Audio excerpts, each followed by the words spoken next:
Hi mga unggoy! So ngayon mga unggoy, gugupitan namin ng buhok si Bibi Calix. Ang haba-haba na kasi ng buhok niya. At ayan mga unggoy, nilagyan lang ni Bobby ng tape yung gugupitan namin. Sabi nila kung sino daw yung matalino sa amin, siya daw yung magugupit. At ayan na nga mga unggoy, gugupitan ko na. Sobrang tawang-tawa kami sa reaksyon niya dyan mga unggoy. Sorry Bibi Calix, napagtipan ka namin ni Dada mo.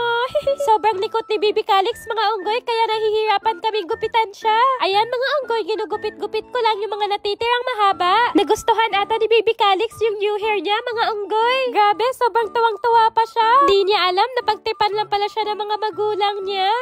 Ayan mga unggoy, tatanggalin na namin yung tape. Nagustuhan ata ni Bibi Calix. Wait lang, parang hindi ata pantay ah. At ayan na nga mga unggoy, hindi pa nakontento yung dada niya. Ayan, pinantay na lang niya yung gupit hanggang likod. Wow, ang pogi at ang cute naman ni Bibi Calix sa new hair niya. Mas lalo na tuloy silang naging magkamukha ng dada niya. Parang tuloy may naging kamukha si Bibi Calix na anime dahil sa buhok niya. Comment nga kayo kung ano yun. Ayan, tinago ko yung buhok niya kasi maganda daw tong iipit sa libro. Ang putla-putla ko mga unggoy, kaya maglilip tint muna ako gamit itong Prestige International. Ang ganda neto kasi nakaka-hydrate at nakaka-moisturize ng lips. Sobrang pigmented pa niya. Ang gamit ko palang shade, etong Bloody Mary. I-try nyo na din to mga unggoy.